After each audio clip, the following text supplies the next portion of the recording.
Kavita, Sumit and your all students, very very very good morning. कैसे हैं आप लोग? चलिए तो फटाफट जल्दी से कमेंट करिए और बताइए मुझे कि मेरी वॉइस आप तक प्रॉपर आ रही है और मैं विजिबल हूं। सिकू जी चलिए ऑल क्लियर, ओके मैं बिल्कुल ठीक ठाक हूं सिकू, और उम्मीद करता हूं आप सारे लोग बेहतर होंगे। Suraj ji voice okay okay, Kavita clear. Guys today we are discussing a more important topic, prime minister and council of minister. It is the heart of Indian administration. शुरू किया जाए सूरज जी? यस, थोड़ा सा लोगों को कनेक्ट हो जाने दीजिए।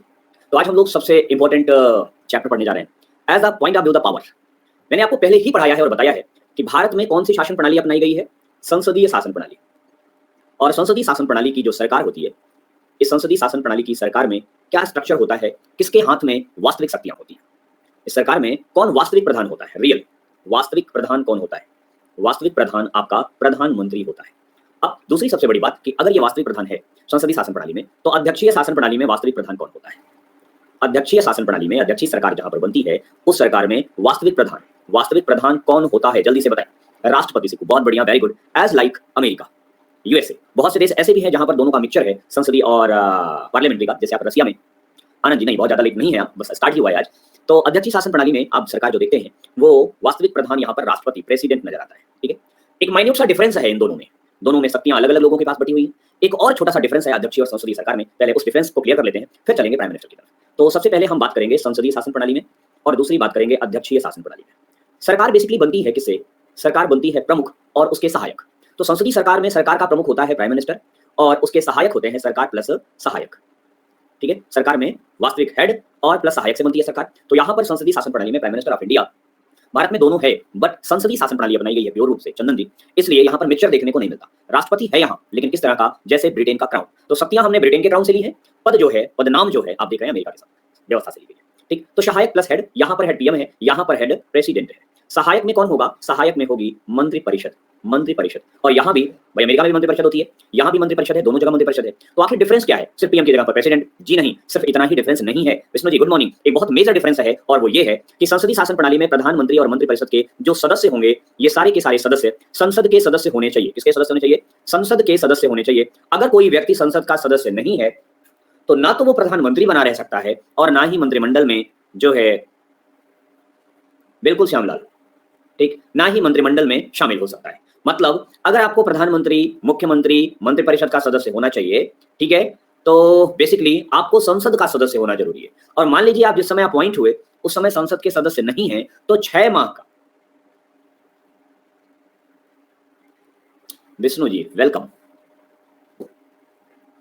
ईश्वर करे कि आप लोग जल्दी से अपने लक्ष्य को पाएं, और मेरे द्वारा की गई मेहनत जो है ये रंग लाए। और मेरी मेहनत के साथ साथ जरूरी है कि आप भी उतनी ईमानदारी से मेहनत करें। और विष्णु जी, मैंने तो सिर्फ अपना फर्ज अदा किया था, प्रयास आपका था। आपको जो मैंने पढ़ाया उसे आपने ईमानदारी से पढ़ा, और उसे उस पर भरोसा किया कि सर ने जो मुझे पढ़ाया वो मेरे काम का है। तो बहुत सी बातें डिपेंड करती हैं कि आप मेरे ऊपर कितना फेथ करते हो, कितना भरोसा है आपको। और उसी भरोसे पर जब आप टिके रहते हो, तब आप ईमानदारी से उसे पढ़ पाते हो, और इधर उधर भागने की कोशिश नहीं करते, तब आपको उस चीज़ का एंजॉय करने का मौका मिलता है कि हाँ, मिल गया मुझे अपने सवालों का जवाब। ठीक है, तो बहुत बहुत बधाई हो आपको कि आपका पेपर अच्छा हुआ। तो आगे भी ऐसे ही अच्छा करते रहिए, जल्दी से नौकरी पाइए और मुझे मिठाई खाने का मौका मिले। ठीक है, तो यहाँ पे आते हैं फिर वापस। संसदीय शासन प्रणाली में जो संसद के सदस्य होते हैं वही सरकार में शामिल होते हैं।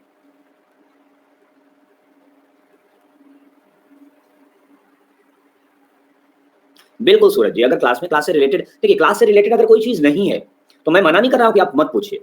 ठीक है, आपको मना नहीं कर रहा हूं, आप सेशन के लास्ट में पूछ लीजिए, या सेशन के स्टार्ट होने के पहले, या बीच बीच में मैं पूछता हूं कि क्या कोई डाउट है, तो आप वहां भी पूछ सकते हैं। ऐसा नहीं, वो पूछना मना नहीं है। ठीक है, आप बीच में अगर सवाल डालोगे, मैं नहीं रिप्लाई करूंगा, तो मुझे लगता है कि मैं भाग रहा हूं, फिर मुझे मजबूरन उसका रिप्लाई करना पड़ता है, और फिर क्लास डिस्ट्रैक्ट होती है। ठीक, तो आपका रिप्लाई नहीं करूंगा तो आपको भी बुरा लगेगा, सर मेरा कमेंट नहीं देख रहे हैं। फिर कुछ लोग लिखते भी हैं कि आप मेरा कमेंट नहीं पढ़ रहे हैं, मुझे इग्नोर कर रहे हैं। ऐसा कुछ नहीं होता, मैं किसी भी अपने स्टूडेंट को इग्नोर नहीं करता। लास्ट में वही सवाल पूछिए, और बड़े आराम से हम लोग सवाल का सवाल जवाब भी करेंगे और मस्ती भी करेंगे।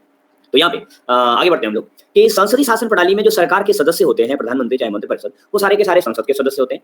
और अगर वो संसद के सदस्य नहीं हैं, तो 6 माह के अंदर उन्हें संसद की सदस्यता लेनी पड़ेगी, नहीं तो उन्हें अपना पद छोड़ना पड़ेगा। क्लियर? और अध्यक्षीय शासन प्रणाली में तो बहुत से देश ऐसे हैं श्यामलाल जी, कि वहां पर अध्यक्षीय शासन प्रणाली में प्रधानमंत्री का पद ही नहीं है। जैसे अमेरिका में प्रधानमंत्री का पद ही नहीं है, सब कुछ राष्ट्रपति है, तो प्रधानमंत्री बनाने का कोई मतलब नहीं है। ठीक, फ्रांस में मिलिट्री सरकार की शक्तियां बटी हुई हैं, प्रधानमंत्री की शक्तियां अलग हैं, राष्ट्रपति की जो है अलग शक्तियां हैं, सबके अपने अलग अलग पावर है। चाइना में देख लीजिए, यहाँ पे प्रधानमंत्री है ही नहीं है, राष्ट्रपति ही है। तो ऐसी बहुत सी व्यवस्थाएं हैं जहां अध्यक्षीय अपनाई गई है और जहां पर प्रधानमंत्री का पद ही नहीं है। ठीक है, वहां सिर्फ राष्ट्रपति है। बिल्कुल, हाँ, छाया चंदन जी, अगर कोई व्यक्ति प्रधानमंत्री या मंत्रिपरिषद के रूप में अपॉइंट हुआ है किसी पद पर और अगर वो संसद का सदस्य नहीं है, तो उन्हें 6 महीने के अंदर किसी न किसी सीट से चुनाव लड़ के जीत के आना पड़ेगा। अगर कोई सीट खाली नहीं है और कोई सीट खाली कर भी नहीं रहा है, तो उन्हें छोड़ के जाना भी पड़ेगा। ऐसे लोगों के लिए होता क्या है कि रिज़ाइन कर देते हैं लोग, उस पर चुनाव हो जाता है फिर से, या कोई सीट खाली हो रही होती है 6 महीने के अंदर, चाहे राज्यसभा की, चाहे कहीं की, तो वहाँ से चुनाव लड़ के आ जाते हैं, ठीक है? दोनों अपने-अपने पॉइंट ऑफ व्यू से बेहतर हैं आनंद जी। कोई भी शासन व्यवस्था कहीं भी खराब नहीं होती, डिपेंड करती है कि वो लागू कैसे हो रही है, चलाई कैसे जा रही है, ठीक?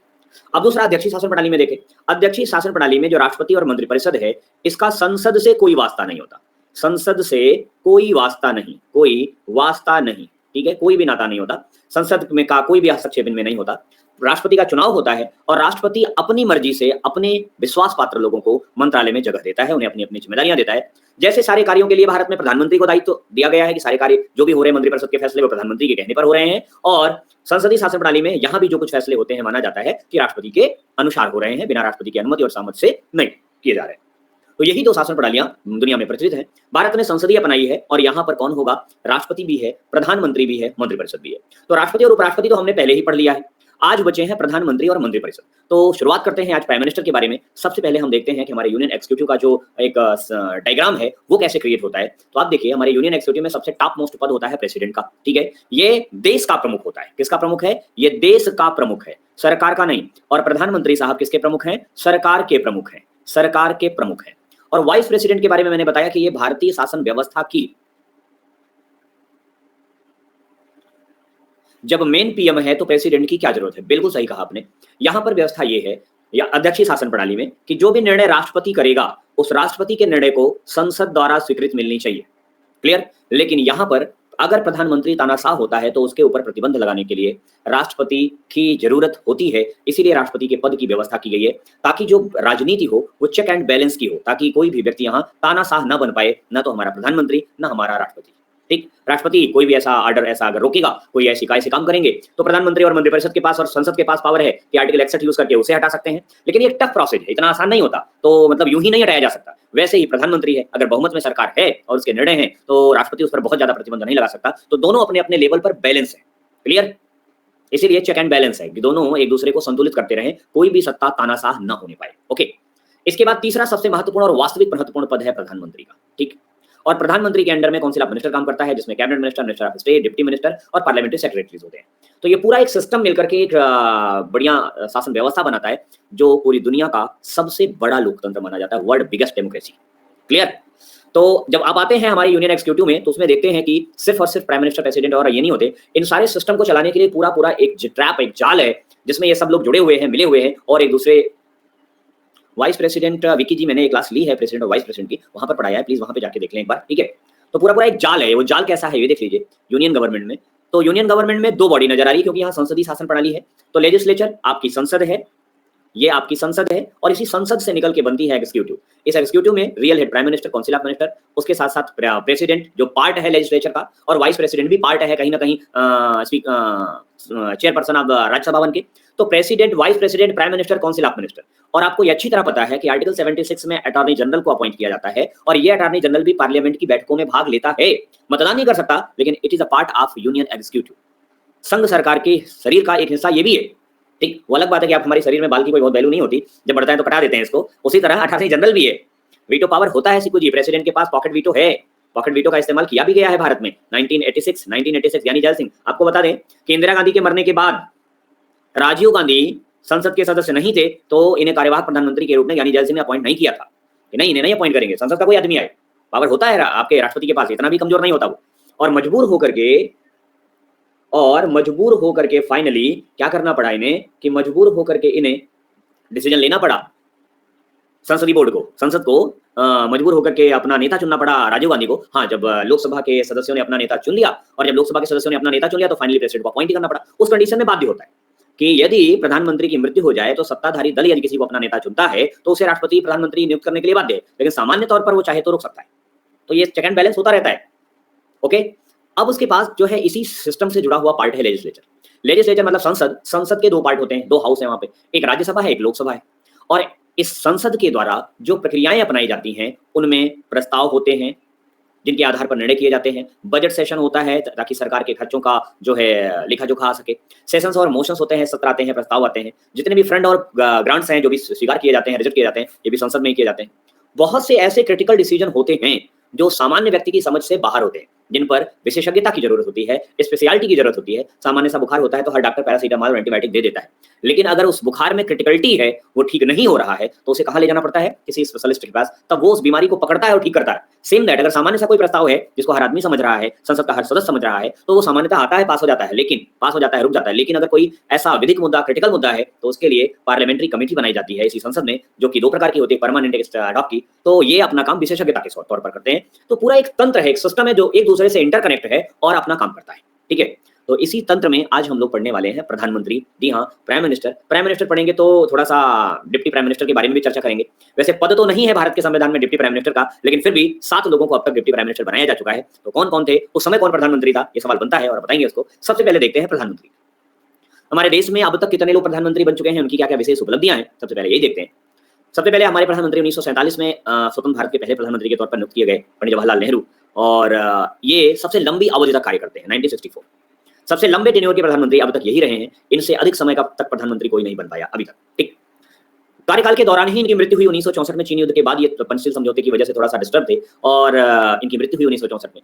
उस समय कार्यवाहक प्रधानमंत्री के तौर पर नियुक्त किया गया किसे? गुलजारी लाल नंदा को। इस समय हमारे राष्ट्रपति हुआ करते थे डॉक्टर सर्वपल्ली राधाकृष्णन, उन्होंने अपॉइंट किया इन्हें। इसके बाद कांग्रेस ने अपना नेता चुना लाल बहादुर शास्त्री को, और लाल बहादुर शास्त्री साहब अपॉइंट किए गए दूसरे प्रधानमंत्री। और ये कब अपॉइंट किए जा रहे हैं? ये अपॉइंट किए जा रहे हैं 1964 में।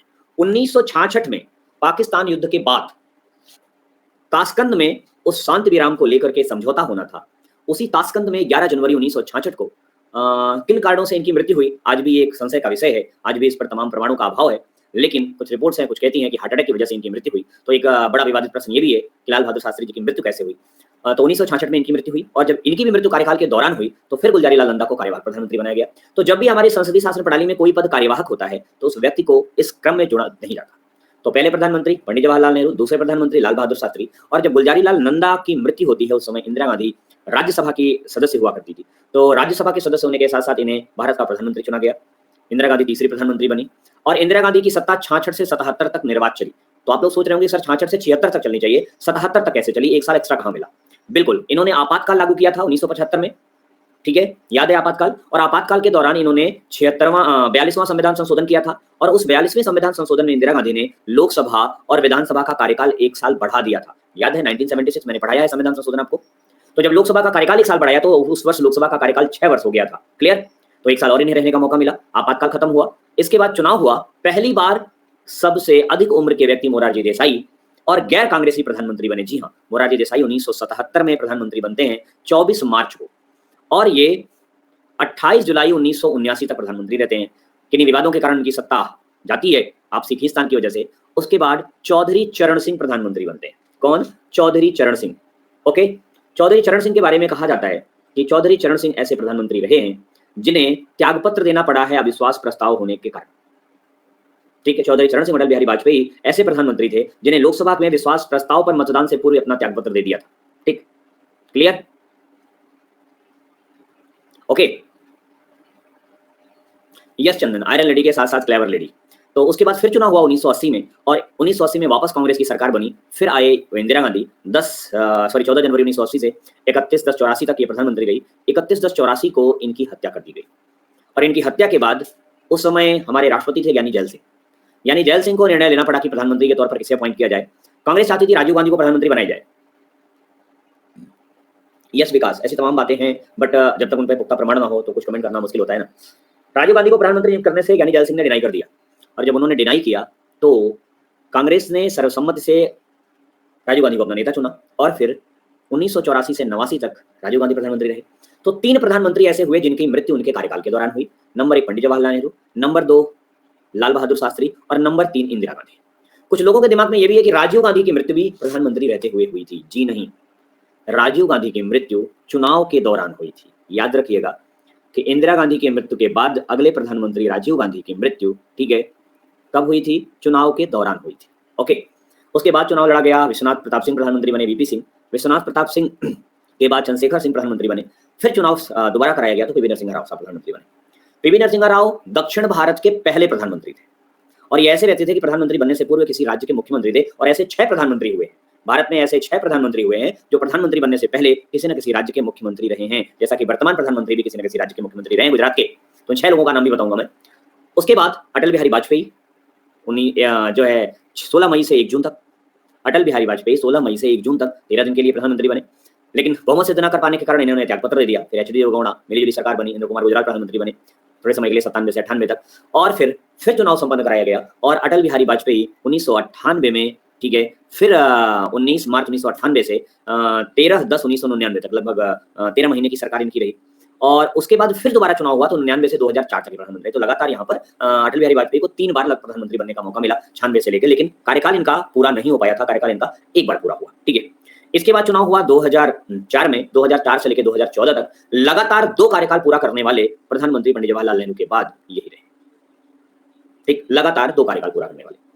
तो उसके बाद 2014 का चुनाव हुआ। 2014 से वर्तमान समय तक आपके प्रधानमंत्री हैं नरेंद्र मोदी जी। तो अगर क्रम देखें तो ये वर्तमान समय में 17वीं लोकसभा है, और इस 17वीं लोकसभा में व्यक्ति के तौर पर देखें तो 1 2 3 4 5 6 7 8 9 10 11 12 13 और 14वें, कितने 14वें व्यक्ति हैं, ठीक है। व्यक्तिगत क्रम के अनुसार अगर गुलजारी नंदा को जोड़ लें तो 15वें हो जाएंगे। कार्यवाहक प्रधानमंत्री जोड़ा नहीं जाता तो इस क्रम से 14वें, कार्यवाहक प्रधानमंत्री के साथ ये 15वें। अब आपको यहीं पर मैं एक बात और बता दूं कि इन प्रधानमंत्रियों के साथ, हिंदी वर्जन वाले भी अपना स्क्रीनशॉट ले लें, हिंदी में भी मैंने लगा रखा है कब से कब तक इसका कार्यकाल रहा। इन प्रधानमंत्रियों के साथ साथ एक पद उप प्रधानमंत्री का भी चलता रहा बहुत से लोगों के साथ, उप प्रधानमंत्री। तो उप प्रधानमंत्री एक तरह से राजनीतिक मजबूरी हुआ करती है। आपको वास्तविकता बताएं, भारतीय संविधान में उप प्रधानमंत्री जैसा कोई पद, सिकू जी ये तो आपको डिसाइड करना है ना कि सबसे अच्छा प्रधानमंत्री कौन है, ठीक, ये आप किस पॉइंट ऑफ व्यू से सोचते हैं, ठीक। आप अगर चरम भ्रष्टाचार के समर्थक हैं तो जो सबसे ज्यादा भ्रष्टाचारी प्रधानमंत्री होगा वो आपको बेहतर लगेगा। आप अगर कट्टर देशभक्त हैं तो प्रधानमंत्री के तौर पर लाल बहादुर शास्त्री का जो रोल रहा है, ये मेरी समझ से कि अब तक के सारे प्रधानमंत्रियों में सबसे बेहतरीन प्रधानमंत्री लाल बहादुर शास्त्री। उसके बाद अगर कोई हुआ तो अटल बिहारी वाजपेयी। मतलब एक संतुलित राजनीति करने वाले व्यक्ति जिनके नजर में देश सबसे आगे था, जीवन और चीजें बहुत पीछे थी। आपको लाल बहादुर शास्त्री जी के बारे में एक छोटी सी कहानी मैं सुनाता हूं, आपको भी शायद लगेगा कि हाँ ऐसे भी लोग इस दुनिया में थे हैं, और उनके लिए देश इबादत थी, देश प्रार्थना था, देश सब कुछ था, और उसके अतिरिक्त मतलब उनके जीवन में और कुछ था ही नहीं।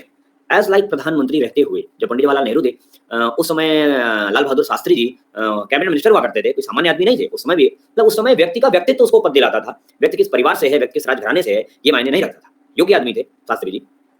और पंडित जवाहरलाल नेहरू ने उनसे 2 बार कहा कि कश्मीर के डिस्प्यूट को लेकर के आप मतलब इंटेलिजेंट आदमी हैं, आप कश्मीर का मुद्दा तो उस समय गर्म था ही, लगातार अंत तक आज तक गर्म चलता रहा है, तो इन्हें 2 बार उन्होंने प्रयास किया कि आप जम्मू कश्मीर चले जाइए और जम्मू कश्मीर जाकर के वहां पे थोड़ा सा चीजों को व्यवस्थित करिए, वहां के और नेताओं से मुलाकात करिए। इन्होंने मना कर दिया कि हम नहीं जाएंगे। तो पंडित जवाहरलाल नेहरू को लगा कि मतलब ऐसा कैसे है, इन्होंने मना क्यों कर दिया। तो एक बार तो वे अवॉइड कर गए कि हो सकता है कोई मजबूरी हो, इनकी ना जा रहे हो। कुछ दिनों बाद इन्होंने फिर कहा कि आप जम्मू कश्मीर चले जाइए, इन्होंने फिर मना कर दिया। तो इस बार पंडित जवाहरलाल नेहरू को लगा कि भाई ये व्यक्ति अमूमन किसी काम को कभी डिनाई नहीं करता, अपने कार्य और अपने देश के लिए इस व्यक्ति की श्रद्धा चरम की है, किसी भी काम से डरते नहीं। आखिर क्या वजह है, ये अपने जीवन से डर रहे हैं, जम्मू कश्मीर जाने से क्या वहां ऐसा ना हो जाए कुछ उल्टा सीधा, क्या वजह है। तो एक दिन उन्होंने बुलाया इन्हें, अपने व्यक्तिगत तौर पर बुलाया और पूछा इनसे कि आखिर शास्त्री जी ये बताइए आप जम्मू कश्मीर जाना क्यों नहीं चाहते। तो इन्होंने जो बताया उसको जान करके और सुन करके आपके भी रोंगटे खड़े हो जाएंगे कि he is a cabinet minister, वो भारत के कैबिनेट मंत्री थे। उन्होंने बताया कि महोदय मेरे पास जैकेट नहीं है, और जो मेरी जैकेट है वो हाफ वाली है, और हाफ जैकेट सही है, फुल कपड़े मेरे फटे हुए हैं तो मैं अंदर अंदर किसी रंग से पहन लेता हूं और ऊपर से हाफ जैकेट डाल लेता हूं तो चीजें ढक जाती हैं। मेरे पास पहनने के लिए प्रॉपर जम्मू कश्मीर की ठंड को बर्दाश्त करने वाले कपड़े नहीं है मेरे पास, सो दैट मैं नहीं जा पाऊंगा। तो पंडित जवाहरलाल नेहरू जो अचकन पहनते थे, उन्होंने अपनी अचकन उतारी और इन्हें दी कि ये लीजिए और इसको पहनिए, अब तो जा सकते हैं। तो ये तैयार हो गए, ठीक है अब तो जा ही सकते हैं, अब क्या दिक्कत है। और गए, वापस लौट के आए, चीजों को मैनेज किया इन्होंने। वो अचकन जिसको भारत के 2 प्रधानमंत्रियों ने पहना है, आज भी इलाहाबाद के आनंद भवन के म्यूजियम में रखी हुई है कि ये अचकन भारत के 2 प्रधानमंत्रियों ने पहनी है। आप यकीन करेंगे ऐसे व्यक्ति कि एक कैबिनेट मिनिस्टर होते हुए इन्होंने एक अचकन का पैसा नहीं जोड़ पाए। इतना मतलब ईमानदारी की क्या चरम पराकाष्ठा थी। आज ऐसा कोई कर सकता है? आज तो प्रधानमंत्री को 10 लाख का कुर्ता भेंट मिलता है। इतनी सैलरी नहीं मिलती थी भाई, परिवार भी तो चलाना पड़ता है। अपनी सैलरी से सिर्फ ऐश-आराम नहीं खरीदेंगे। अगर व्यक्ति का पूरा भरा परिवार है और उस परिवार की जिम्मेदारी भी उठानी है, ठीक है, दिल्ली में इन्हें काम करना पड़ता है, परिवार इनका बनारस में है, बनारस से दिल्ली आने जाने का जो खर्च है व्यक्तिगत, वो सरकार से नहीं लेते थे। नियम यही है, आज भी सरकार का नियम यही है कि सरकार के द्वारा जाने वाले किसी मिशन पर सरकार का पैसा खर्च होगा, लेकिन अगर आप अपने व्यक्तिगत किसी काम से जा रहे हैं तो सरकार के संसाधनों का इस्तेमाल नहीं करेंगे। राष्ट्रपति प्रधानमंत्री तो दूर की बात है, छोटे छोटे थानों के सिपाही और दरोगा अपने बच्चों को छोड़ने के लिए सरकारी गाड़ी का इस्तेमाल करते हैं कि नहीं? आप किसी बढ़िया स्कूल के सामने जाके खड़े हो जाइए तो डीएम साहब की गाड़ी, एसडीएम साहब की गाड़ी और क्या बोलते हैं तमाम अधिकारियों की गाड़ी उनके बच्चों को लेने और ले जाने आती है, जाती है ना? That is illegal. लेकिन ना वहां किसी पत्रकार की नजर पड़ती है और ना ही उन पर कोई उंगली उठाता है। तो ये राजनीतिक चीजें हैं। और कोई पत्रकार करके भी करेगा क्या? 2-4 दिन मीडिया में न्यूज़ रहेगी, फिर उसके बाद वो लीपापोती करके खत्म हो जाएगी। सब वही कर रहे हैं, सब वही कर रहे हैं। तो ये ईमानदारी थी। तो इसलिए आपके सवाल का जवाब शायद आपको मिल गया होगा कि लाल बहादुर शास्त्री और अटल बिहारी वाजपेयी दो ऐसे लोग मुझे नजर आए जो भारतीय प्रधानमंत्री के इतिहास में काफी बेहतरीन रोल प्ले किया उन्होंने। और इनके व्यक्तित्व को देख करके आप कह सकते हैं कि इंदिरा गांधी के प्रधानमंत्री रहते हुए इन्हें यूएनओ भेजा गया था भारत को रिप्रेजेंट करने के लिए, तो कुछ ना कुछ तो क्वालिटी रही होगी। जब यूएनओ में पाकिस्तान ने देखा कि ये आए हैं भारत का पक्ष रखने के लिए, पूरी दुनिया स्तब्ध रह गई, अरे विपक्ष का नेता भेजा गया है सरकार का पक्ष रखने के लिए। तो ये इतनी उम्दा राजनीति हुआ करती थी, इतनी उम्दा सोच थी लोगों की। लेकिन आज की स्थितियां कुछ अलग है। चलिए उप प्रधानमंत्री के बारे में डिस्कस करते हैं कि हमारे देश में उप प्रधानमंत्री के पद की कोई प्रोविजन नहीं है, कोई प्रावधान नहीं, किसी संविधान के किसी अनुच्छेद में नहीं है। लेकिन कभी कभी राजनैतिक तौर पर प्रेशर में, दबाव में आकर के प्रधानमंत्रियों ने अपने साथ उप प्रधानमंत्री का पद जोड़ा, या फिर किसी व्यक्ति को प्रमोट करने के लिए कि आने वाले समय में ये हमारा उत्तराधिकारी होगा, इसके लिए जोड़ा गया। तो चलिए सबको देख लेते हैं। सरदार वल्लभ भाई पटेल पहले उप प्रधानमंत्री बने। सरदार पटेल, कारण उसका यह रहा कि सरदार पटेल और नेहरू जी के व्यक्तित्व में कोई अंतर नहीं था, दोनों लोग बराबर के व्यक्तित्व के थे और कांग्रेस के आधे लोग चाहते थे वो प्रधानमंत्री। तो उस समय नेहरू जी प्रधानमंत्री थे, तो एक दबाव था इनके ऊपर, या ये कह लीजिए कि राजनीतिक उत्तराधिकारी भी सेट कर रहे थे, तो इन्हें बनाया गया। इसके बाद इंदिरा जी के समय मोरारजी देसाई बनी, ठीक है, दूसरे देसाई साहब बने। तो देसाई साहब इंदिरा जी के प्रधानमंत्री रहते हुए बने, क्योंकि इंदिरा के समय रहते हुए मोरारजी देसाई साहब कांग्रेस के अच्छे नेताओं में गिने जाते थे, तो इंदिरा जी की मजबूरी बनी थी कि उनके साथ साथ लें। जब देसाई साहब प्रधानमंत्री बने तो इन्होंने दो उप प्रधानमंत्री रखे, एक चौधरी चरण सिंह, एक मिनट, सॉरी, ठीक है, वेट, चरण सिंह, एक मिनट, इंदिरा जी प्रधानमंत्री थी, सॉरी, देसाई साहब प्रधानमंत्री थे, तो दो उप प्रधानमंत्री बनाए, एक सीनियर, एक जूनियर, एक वरिष्ठ, एक कनिष्ठ। तो चौधरी चरण सिंह और जगजीवन, तो 3 और 4 दो प्रधानमंत्री, उप प्रधानमंत्री बने। पटेल, देसाई, चरण सिंह, जगजीवन राम, उस समय देसाई साहब प्रधानमंत्री थे। उसके बाद 5वें उप प्रधानमंत्री बने, ठीक है, ये दोनों को तीसरे में ही काउंट करिए क्योंकि तीसरे में दोनों एक साथ है ना। चौथे उप प्रधानमंत्री के रूप में काउंट किया जाए तो वाई चौहान साहब, और इस समय चौधरी चरण सिंह प्रधानमंत्री थे।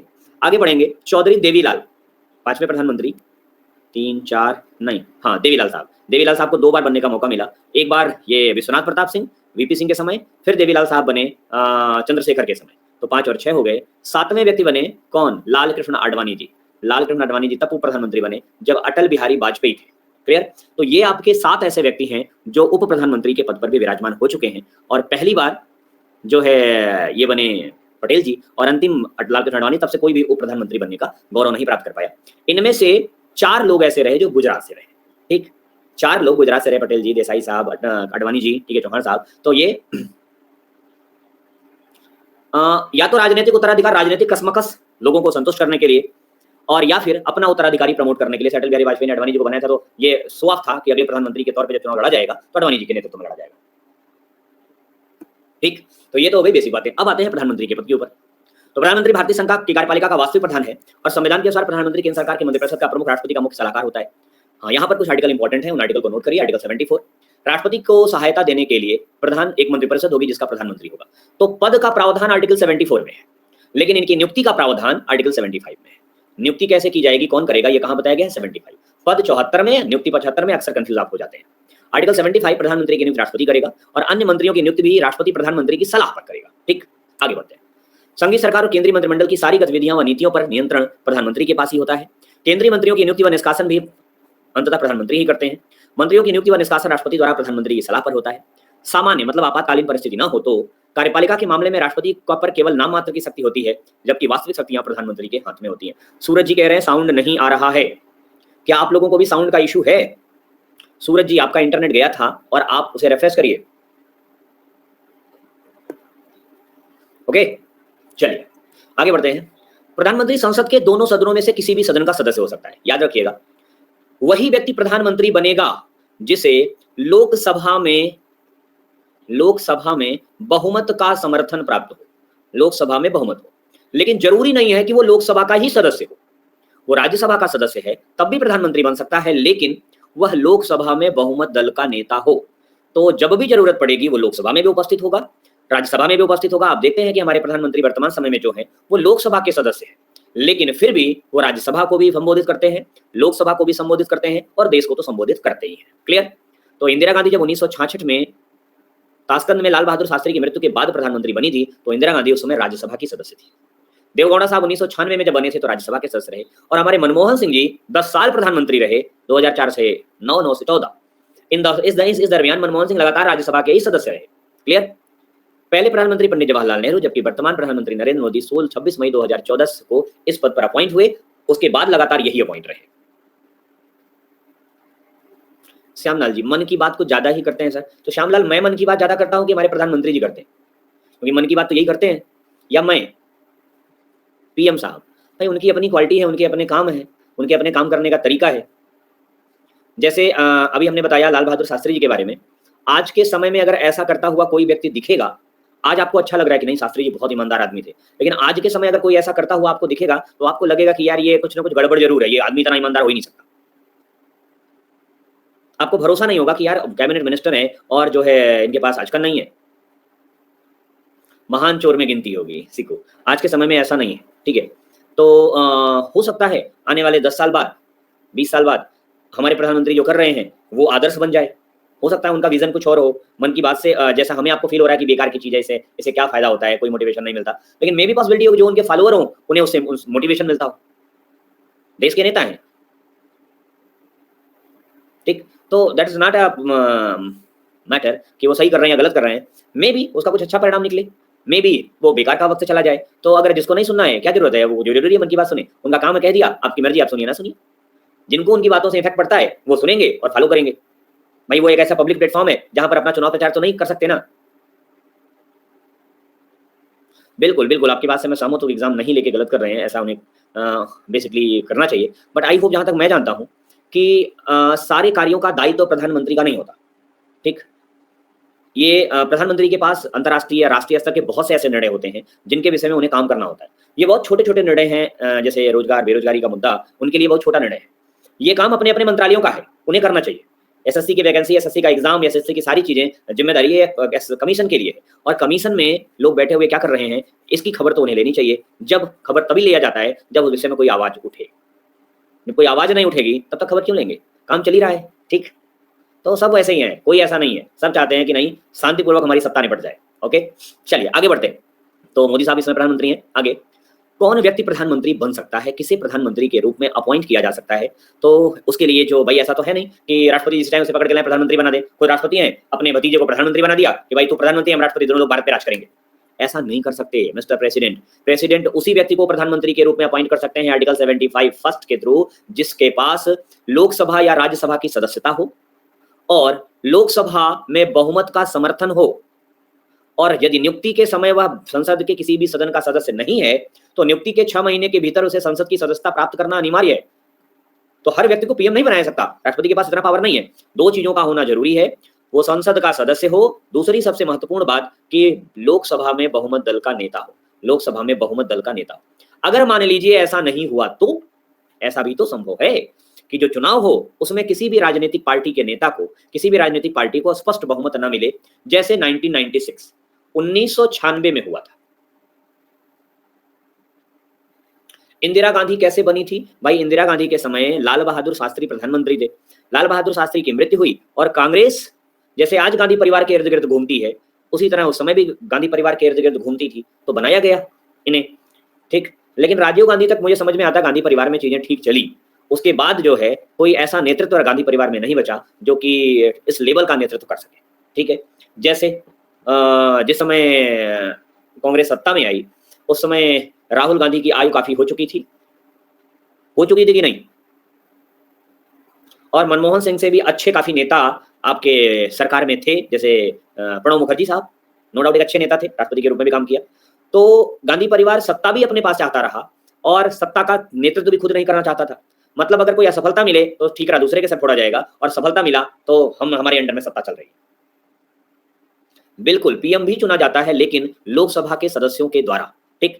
तो 1996 में आपने देखा कि 1996 में किसी भी राजनीतिक पार्टी को स्पष्ट बहुमत नहीं मिला। जब भी किसी पॉलिटिकल पार्टी को क्लियर मेजोरिटी नहीं मिलती, उस समय राष्ट्रपति के पास अपना स्वविवेक हो जाता है, वो अपने स्वविवेक का प्रयोग कर सकता है।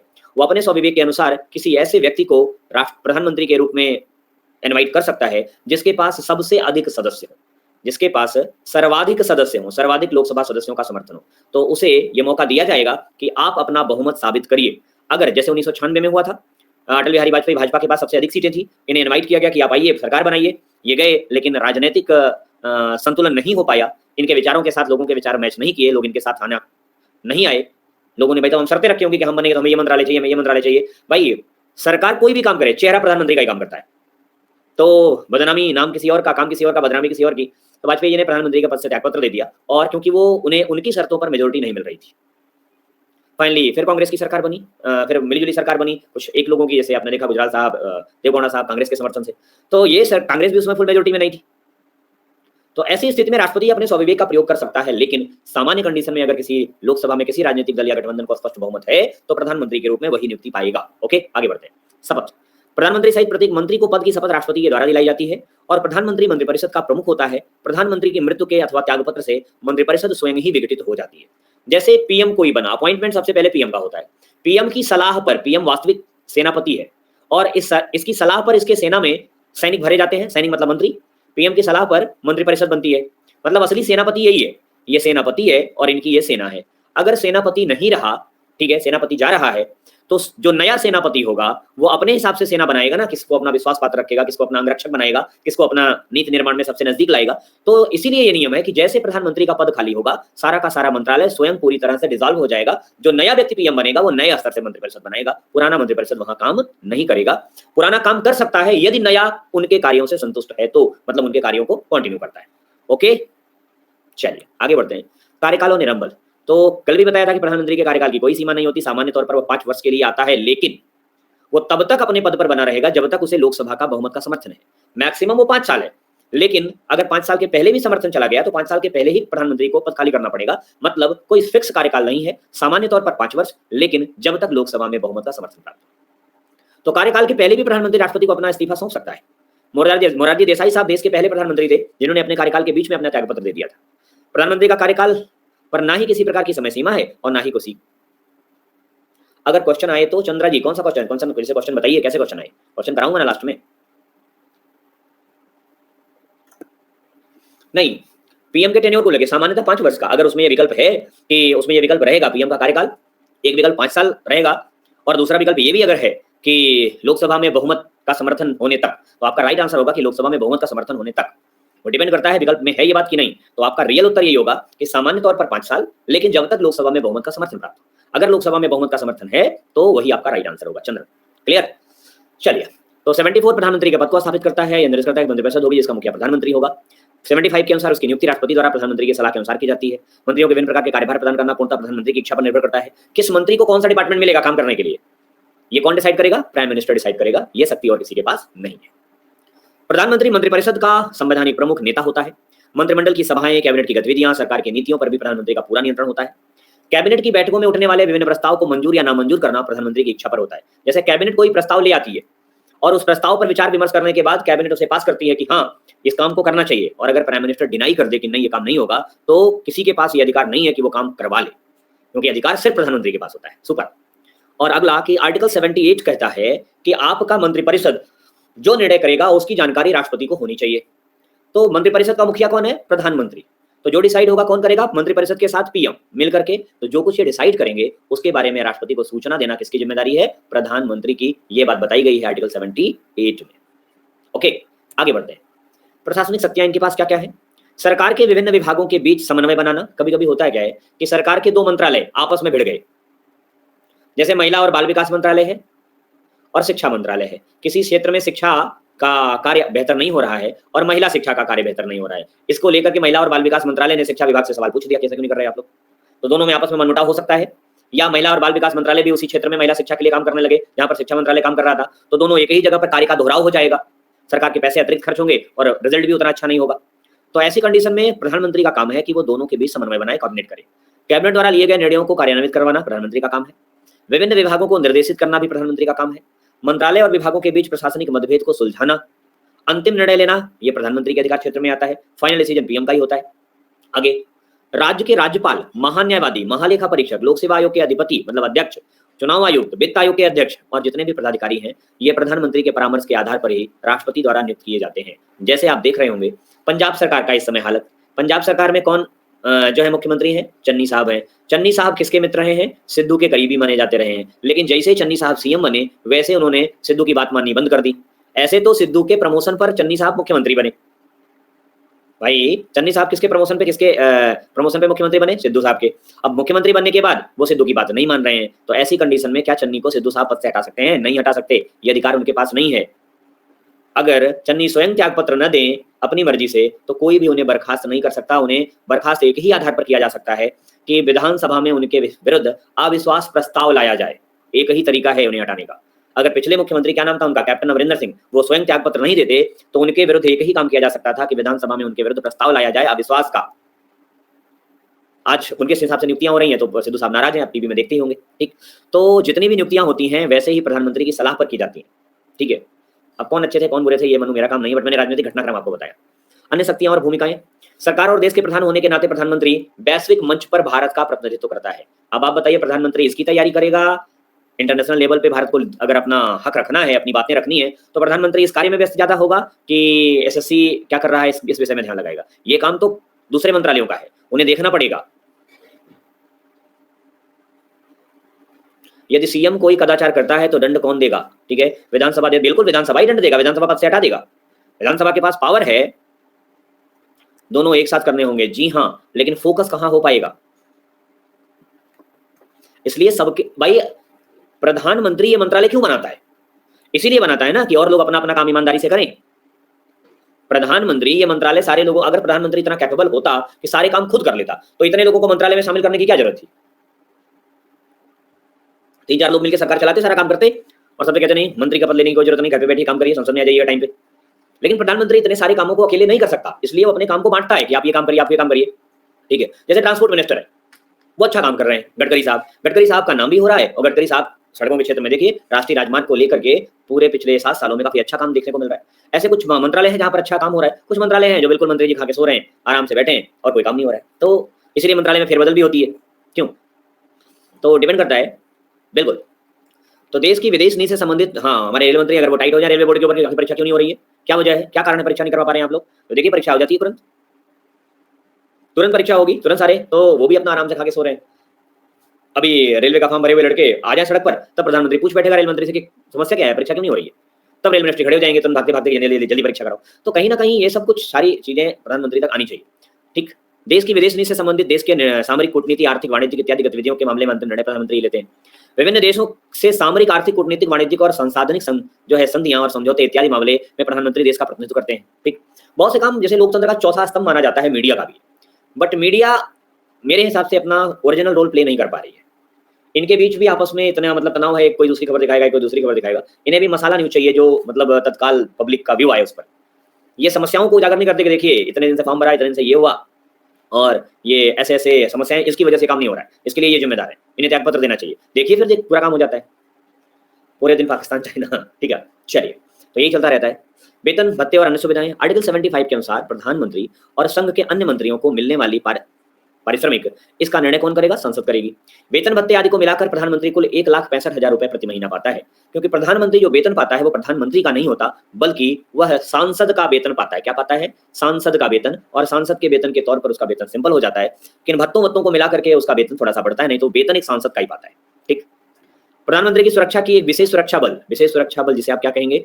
एसपीजी, स्पेशल प्रोटेक्शन ग्रुप जिम्मेदार है। और आपको पता है कि 1984 में इंदिरा गांधी की हत्या के बाद 1988 में एसपीजी, स्पेशल प्रोटेक्शन ग्रुप को इंटेलिजेंस ब्यूरो की एक स्पेशल पार्ट के रूप में बनाया गया और ये सीधे सेंट्रल गवर्नमेंट के अंडर काम करने वाली एक सुरक्षा टुकड़ी के रूप में काम बनाई गई है। सेवानिवृत्त, रिटायर होने के बाद भी प्रधानमंत्री को एसपीजी सुरक्षा दी जाती है, लेकिन सिर्फ 1 साल तक। स्पेशल प्रोटेक्शन ग्रुप के द्वारा इन्हें डिफेंड किया जाता है, इन्हें बचाया जाता है, इन्हें सुरक्षित रखा जाता है, क्योंकि इनके निर्णय बहुत से देशों के लिए हानिकारक हो सकते हैं, बहुत से संस्थाओं के लिए हानिकारक हो सकते हैं, इसलिए कोई भी व्यक्ति अपनी भड़ास निकाल सकता है, ठीक है। और अगर ऐसा कुछ होता है तो एक तरह से एक बार राजनीतिक अस्थिरता आ जाती है देश में, इसलिए इन्हें सुरक्षित रखा जाता है।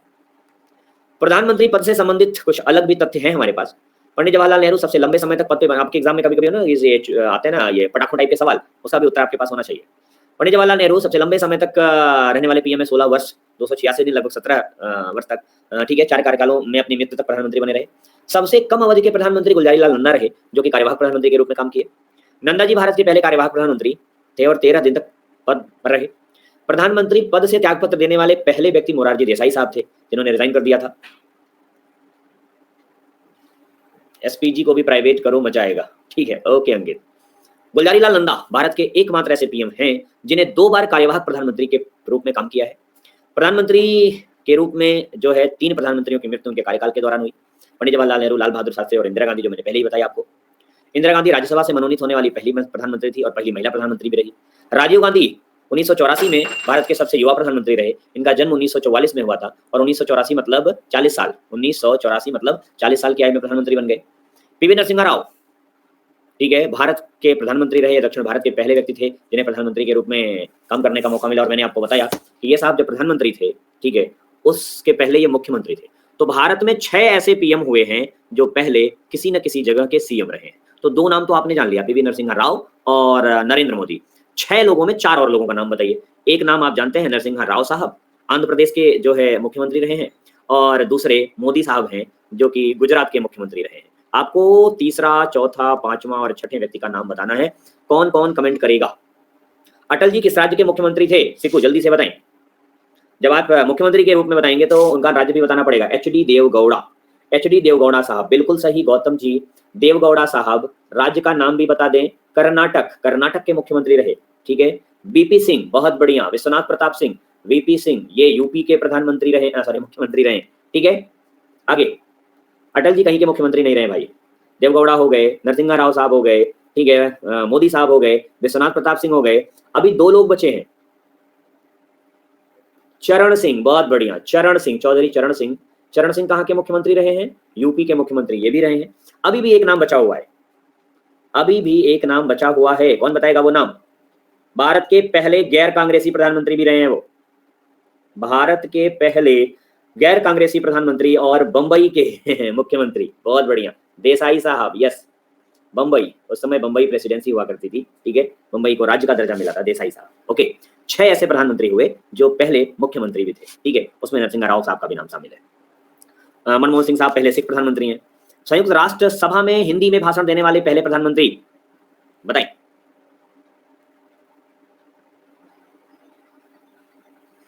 अटल बिहारी वाजपेयी। चौधरी चरण सिंह, अटल बिहारी वाजपेयी ऐसे प्रधानमंत्री थे जिन्होंने लोकसभा में विश्वास मत प्राप्त करने से पहले ही त्यागपत्र दे दिया, 13 दिन के प्रधानमंत्री रहे ये भी। विश्वनाथ प्रताप सिंह और एचडी देवगौड़ा ऐसे प्रधानमंत्री थे जिन्होंने विश्वास मत प्राप्त करने में असफल रहने के कारण त्यागपत्र दिया था, ठीक, यस।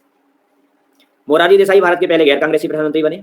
मनमोहन सिंह 22 मई 2004 से 26 मई 2014 तक भारत के पहले सिख प्रधानमंत्री थे। नरेंद्र मोदी 30 मई 2019 को भारत के 15वें प्रधानमंत्री के रूप में शपथ ली। मोदी जी भारत के चौथे ऐसे प्रधानमंत्री होंगे जो प्रधानमंत्री के रूप में 2 कार्यकाल पूरा करेंगे, अगर इनका ये कार्यकाल पूरा होता है तो, ठीक। अब थोड़ी सी बात मंत्रिपरिषद की। तो मंत्रिपरिषद के बारे में मैंने पहले भी डिस्कशन किया है। स्टेट गवर्नमेंट में सेम वैसा ही यहाँ भी होगा। मंत्रिपरिषद का गठन प्रधानमंत्री की सलाह पर राष्ट्रपति करता है। आर्टिकल 74 फर्स्ट में कहा गया है कि राष्ट्रपति को उसके कृत्यों का संचालन और शक्तियों का प्रयोग में सहायता करने के और मंत्रणा देने के लिए मंत्रिपरिषद होगी जो प्रधानमंत्री के नेतृत्व में काम करेगी। ओके, तो मंत्रिपरिषद प्रधानमंत्री के नेतृत्व में। मंत्रिपरिषद या मंत्रिमंडल देश के प्रशासन, आर्थिक सुधार, सुरक्षा, राज्य विदेश राज्यों तथा विदेशी राज्यों से संबंधित नीति का निर्धारण करती है। मंत्रिमंडल का गठन कैबिनेट स्तर के मंत्रियों से होता है और मंत्रिपरिषद 3 स्तरीय होती है। तो कैबिनेट स्तर का मंत्री अगर सामूहिक रूप से कहा जाएगा तो क्या कहा जाएगा? मंत्रिमंडल कहा जाएगा। और इन सभी को जोड़ दें तो क्या बन जाएगा? मंत्रिपरिषद बन जाएगी। तो 3 प्रकार के मंत्री होते हैं हमारे यहाँ, कैबिनेट, राज्य और उपमंत्री। भाई रीजनिंग की क्लास भी है, तो सिकू जी मैं क्या कर सकता हूँ उसमें? मेरे लिए क्या आदेश है आप लोगों का बताइए, मेरे लिए क्या आदेश है?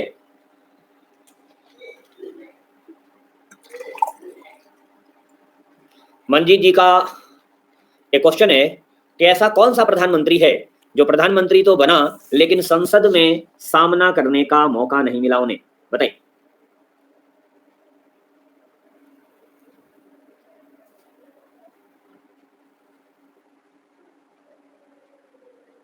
बताएं बताएं, जल्दी से बताएं।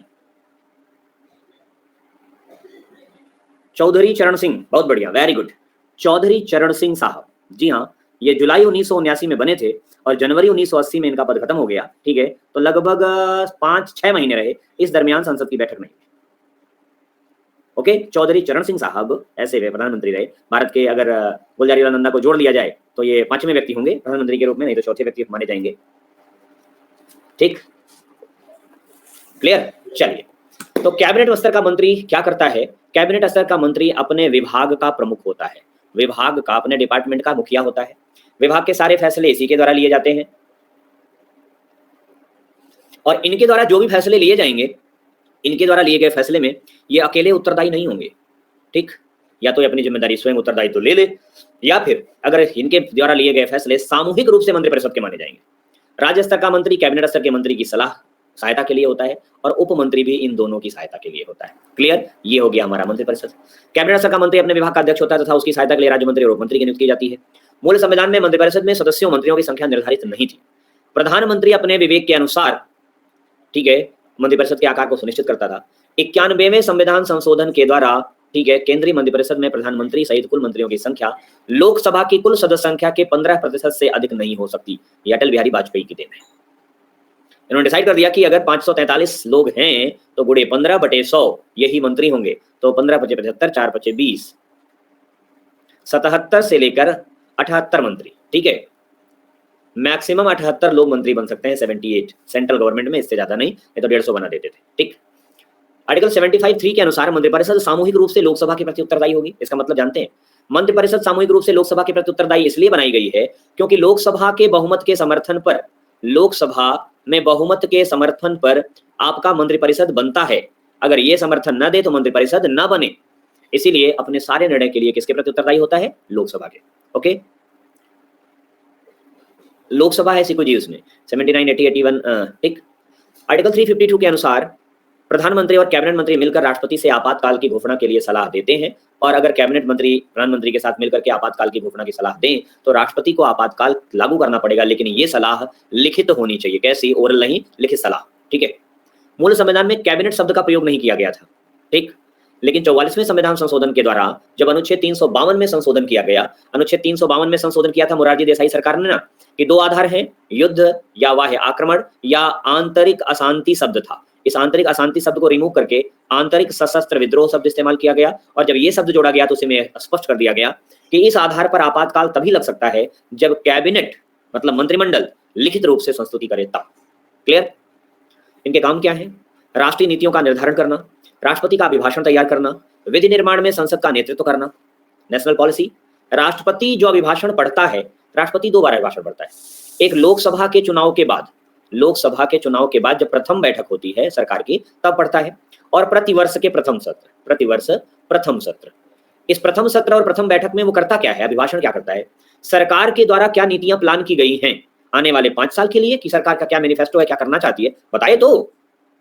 भाई आप सरकार बना लिए, जैसी मर्जी वैसे काम करेंगे नहीं, आप क्या विजन लेकर आए हैं उस विजन को क्लियर करिए जनप्रतिनिधियों के सामने और जनता के सामने, तब आपको आगे कंटिन्यू करना है। तो उस विजन को क्लियर किया जाता है। उस विजन को क्लियर करना है तो कौन क्लियर करेगा? सरकार क्लियर करेगी। सरकार इनका भाषण लिख देती है, इन्हें क्या बोलना है, क्या इनका विजन है, उसी विजन को राष्ट्रपति द्वारा प्रस्तुत किया जाता है संसद में। ठीक है, लोकसभा के भंग करने का अधिकार राष्ट्रपति को है, लेकिन राष्ट्रपति इस शक्ति का प्रयोग मंत्रिमंडल की सलाह पर ही करेगा। ऐसा नहीं जब चाहे लोकसभा भंग कर दिया, नहीं, जब तक मंत्रिमंडल लिखित रूप से इसकी सिफारिश नहीं करेगा तब तक नहीं। ठीक, तो ये रहा आज का सेशन। हाँ, विजन में था 2 करोड़ जॉब, बिल्कुल। अब सरकार पूरा नहीं कर रही है तो जनता देखेगी ना, सरकार ने पूरा नहीं किया। भाई अगर इन्होंने विजन में दिया ही नहीं होता तो इनसे कौन सवाल पूछता? इनसे कोई सवाल पूछ सकता था कि आपने 2 करोड़ जॉब के लिए कहा था, लेकिन आज सवाल पूछ सकते हैं आप ना। तो उसका रिजल्ट क्या है कि अगली बार जब ये फिर वोट मांगने आएंगे तो आप इनसे पूछ सकते हैं कि आपने कहा था 2 करोड़ नौकरी देंगे, कहाँ है नौकरी? फिर इन्हें जवाब देना पड़ेगा कि हमने 2 करोड़ नौकरी कहाँ दी है।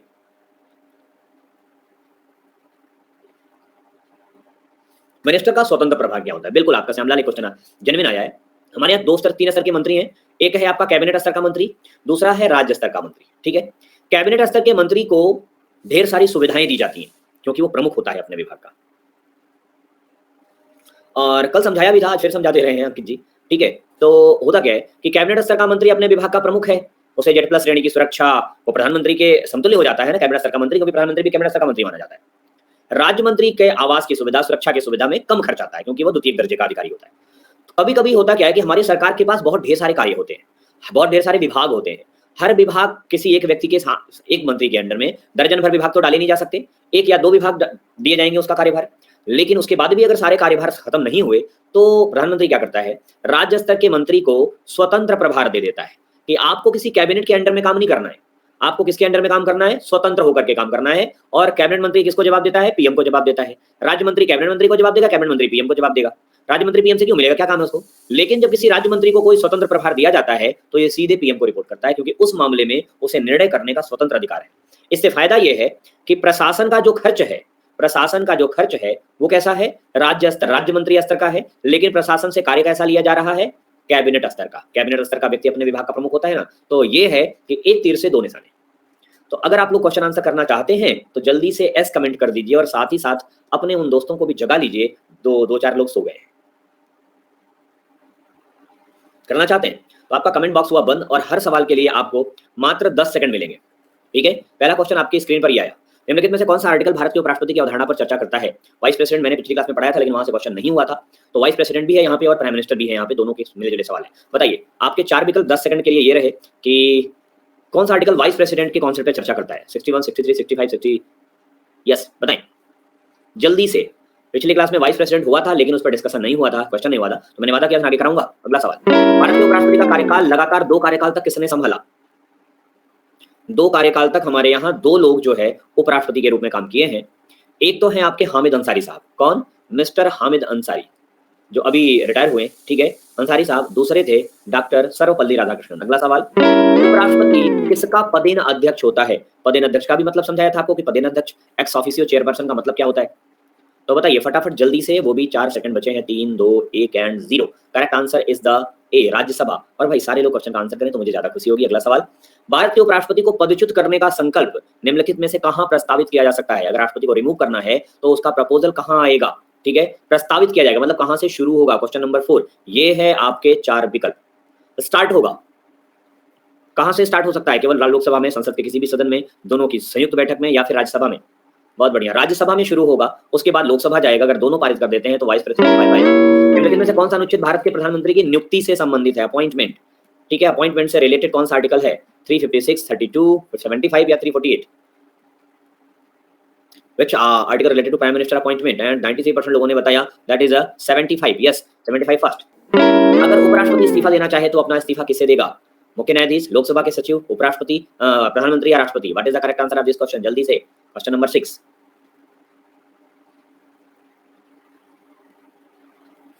Very good. और मैक्सिमम लोगों का आंसर है कि दैट इज अ प्रेसिडेंट, ठीक है। निम्नलिखित में से किन संशोधन के आधार पर मंत्रियों की परिषद में प्रधानमंत्री सहित मंत्रियों की कुल संख्या लोकसभा के 15% से अधिक नहीं होनी चाहिए। बताएं किस संशोधन में अटल बिहारी वाजपेयी ने डिसीजन किया कि 543 लोग अगर हैं तो गुणे 15/100 मतलब 78 लोग ही आपके मंत्रालय में हो सकते हैं। और ये है 91st constitutional amendment, Atal Bihari Vajpayee. यदि भारत के राष्ट्रपति त्याग पत्र देना चाहे तो उन्हें यह त्याग पत्र किसको एड्रेस करके देना होगा। बताएं मिस्टर प्रेसिडेंट को रेजिग्नेशन करना है तो वो किसे एड्रेस करेंगे, chief justice of India, prime minister of India, vice president of India, speaker of India. Speaker of Lok Sabha के, आप इंडिया नहीं, there is a vice president. Very good, बहुत बढ़िया। अगला सवाल, मंत्रिपरिषद सामूहिक रूप से किसके प्रति जवाबदेह होती है, राज्यसभा, लोकसभा, प्रधानमंत्री या मंत्रिपरिषद। बताएं question number 9, 10 second. Very very very very good guys, and maximum लोगों का आंसर मेरी स्क्रीन पर है और दिख रहा है, that is people's house, Lok Sabha. Yes.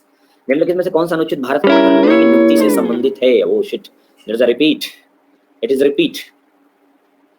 ये प्रश्न दोहरा दिया गया, कोई बात नहीं, कभी कभी एक ही प्रश्न 2 बार भी आपको कर लेने चाहिए। और 100% लोगों का आंसर है कि दैट इज आर्टिकल 75। ओके, तो गाइस आज का सेशन यहीं पर खत्म होगा। हमारी आपकी आज मुलाकात रात 8 बजे होगी, 8 PM पर। और 8 बजे हम लोग फ्री सेशन में आज डिस्कस करेंगे इन वर्ल्ड की मोस्ट इंपॉर्टेंट रिवर्स। तो अगर आप दुनिया की प्रसिद्ध नदियों के बारे में जानना चाहते हैं तो मिलिएगा शाम को 8 बजे। और अब चलिए लीडर बोर्ड देखते हैं। कुलदीप सिंह राणा, सिकू कुमार, विष्णु जो है महापात्रा ये हमारे टॉपर्स हैं, गौतम मनोज हमारे मंजीत सेकंड रैंकर हैं, दीपू अंकित धीरज राहुल मन्नू, ठीक है मनु, आनंद श्यामलाल चंदन, ठीक है and Sharad Kumar and Shreyansh Kavita and Vasudev, ये हमारे टॉप 20 स्कोरर हैं। शेष और भाई लोग भी रहे जो शांति से आराम से सेशन में बैठ के सिर्फ सवालों को देखते रहे। तो मिलते हैं हम लोग अपने अगले सेशन में रात 8 बजे, तब तक के लिए बाय बाय, टेक केयर, जय हिंद जय भारत।